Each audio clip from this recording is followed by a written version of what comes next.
Next to West Germany and the problems caused to people by the hunger for energy.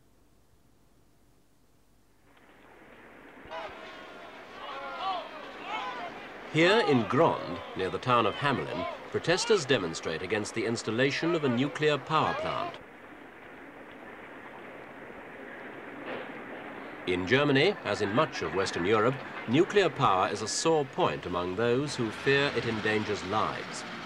These feelings of public indignance come at a time when traditional sources of energy are rapidly becoming scarce, and governments are sometimes turning to almost desperate measures to salvage whatever they can in the face of rising oil prices and a general energy shortage.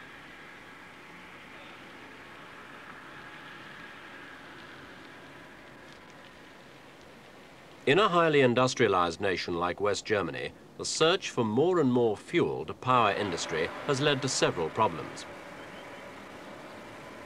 But one source of energy, lignite or brown coal, has not evoked the kind of public outrage that nuclear power has done, even when it spelled the death of whole villages.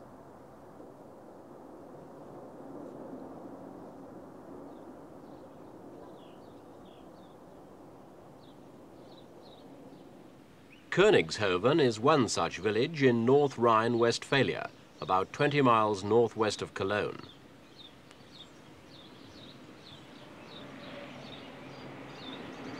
Königshofen is a small, sleepy sort of a village, but it is home to some 2,400 people.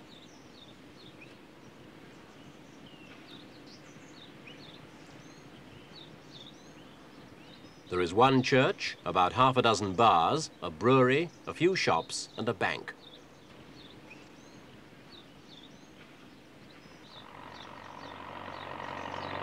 But the trouble with Königshofen is that it lies in the path of the Rhine Brown Coal Company's mining machines.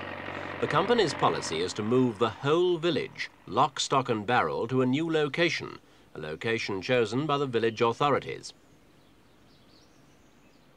Königshofen is already dying. Houses remain abandoned with their shutters closed as the people gradually move to the new village site.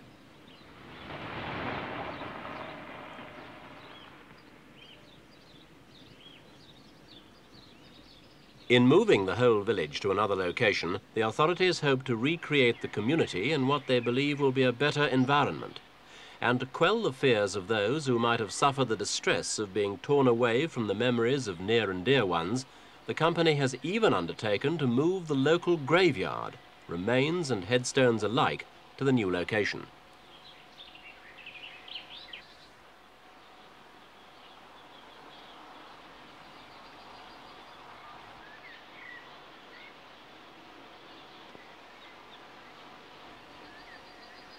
As the people leave, their homes are demolished. Each property owner is offered what the mining company claims is generous compensation. It is more generous than the law demands. So, in theory, everyone can afford to build a better home than they'd had before. In fact, only 1 in 200 villagers tries to fight the company's compulsory purchase order in court.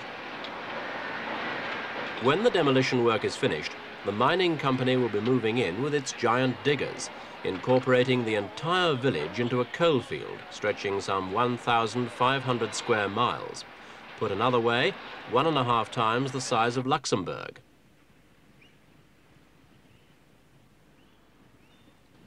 But the whole operation means ripping open villages and the surrounding countryside, including valuable farmland. The farmers reap their last crop as the day draws nearer for them to give up their land to the mining company.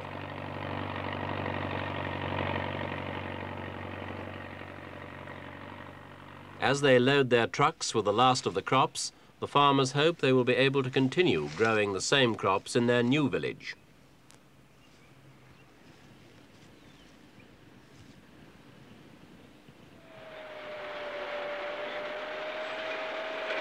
And this is what will happen to that very farmland once it's cleared.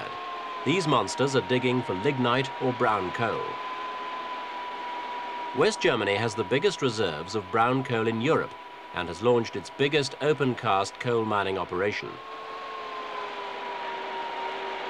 And it's these gigantic diggers that make the whole operation economical. Each of these diggers can excavate 100,000 tons a day. To do that with a pick and shovel, you'd need 20,000 men.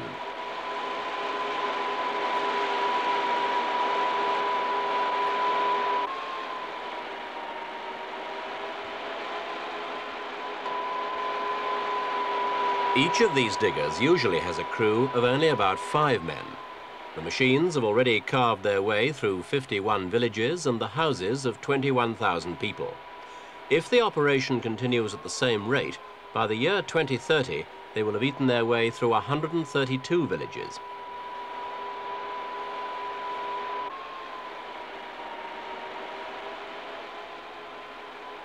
The excavators grind their way across the landscape, gobbling up the evacuated villages in their path.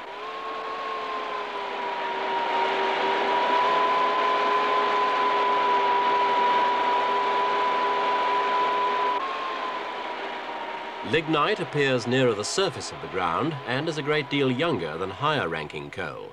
This means it has to be strip-mined, which leads to tearing open vast areas lying across the coalfield. Opponents of the project have often described this process as the virtual rape of the countryside. Though critics argue the whole operation is tearing the countryside to pieces, the Rhine Brown Coal Company plans to extract another 35,000 million tons of fuel over the next 50 years.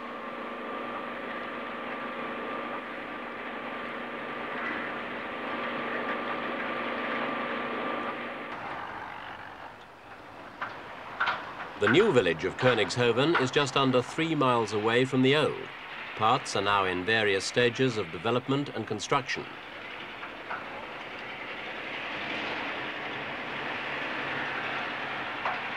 The whole resettlement program is costing the company between £5 and £8 million a year. When the giant diggers have moved on, farmland is restored and new woods, hills, forests and lakes are created. Many of these houses in the new village are nearly completed and a few others are already occupied.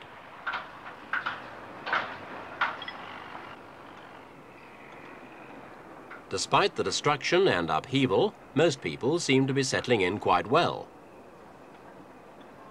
The mining company has done a survey of 44 of their new villages and has found that 85% of the residents preferred their new houses.